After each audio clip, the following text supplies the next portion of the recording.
નમસ્કાર, આપ જોઈ રહ્યા છો spark today news. Vadodara municipal corporation દ્વારા દર વર્ષની માફક ચોમાસાને પૂર્વે વૃક્ષોની જોખમી ડાળીઓ કાપી વરસાદી કાંસની સફાઈ, વરસાદી ગટરોની ચેમ્બરોની સફાઈ શરૂ કરી દેવામાં આવી છે અને તેમાં પણ શહેરમાં જાહેર માર્ગો પર વૃક્ષોની જોખમી ડાળીઓ કાપવાની અને ટ્રીમિંગ કરવાની કામગીરી હાલ ચાલી રહી છે। જોકે આ કામગીરી આમ તો રૂટીન હોય છે, પરંતુ ચોમાસા પૂર્વે તેના ઉપર વધુ ધ્યાન કેન્દ્રિત કરવામાં આવે છે। ત્યારે સ્થાયી સમિતિના ચેરમેન ડોક્ટર શીતલ મિસ્ત્રી અને પાલિકાના અધિકારીઓ દ્વારા શહેરમાં કાંસોની મુલાકાત લીધી હતી।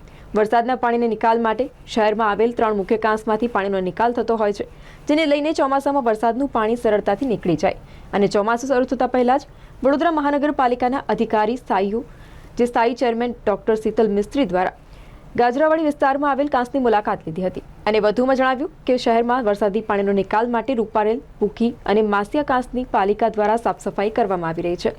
ગાજરાવાડી સુએઝ પમ્પિંગ સ્ટેશન ખાતે રૂપારેલ કાંસ જે વૃંદાવનથી નીકળી દાદરેટિયા જઈ જાંબુઆ નદીમાં પાણી જાય છે। હાલમાં સફાઈ કોર્પોરેશન દ્વારા કરવામાં આવી રહી છે।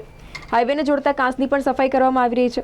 અલગ અલગ ઝોનમાં વરસાદી ગટરની સ્થાપના કરવામાં આવી રહી છે, તો શહેરમાં વરસાદ પડે અને જલ્દી પાણીનો નિકાલ થાય તે માટે પાલિકા કટિબદ્ધ છે।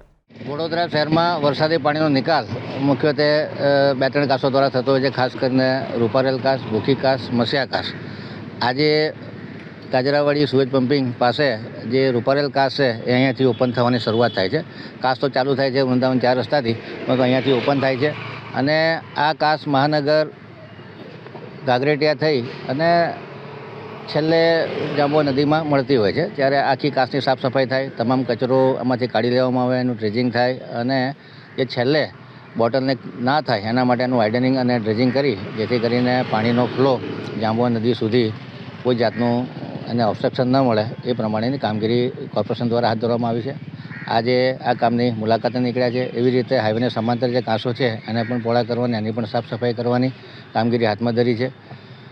મસિયા કાંસ, ભૂખી કાંસ એની પણ સાફ સફાઈ કરવાની સૂચના આપી દેવામાં આવી છે। અલગ અલગ ઝોનમાં વરસાદી ગટર અને જે સુએજ છે એ તમામના મેનહોલની સાફ સફાઈ કરવી, લાઇનોની સાફ સફાઈ કરવી, જે પ્રી મોન્સૂનમાં જો કામગીરી પૂર્ણ રીતે થાય તો જ્યારે ક્લાઇમેટ ચેન્જના લીધે અતિ ભારે વરસાદ થાય તે ઘડીએ પાણીનો નિકાલ સહેલાઈથી થઈ શકે અને પાણી ભરાય તો પણ જલ્દી ઉતરી જાય એ માટેનું આગોતરું આયોજન કોર્પોરેશન કરવા માટે કટિબદ્ધ છે અને કોર્પોરેશનના અધિકારીઓ મારા ગાઈડન્સમાં અને ઓબ્ઝર્વેશનમાં કામગીરી કેવી ચાલે છે એ પણ જોવાનો પ્રયત્ન કરી રહ્યા છે।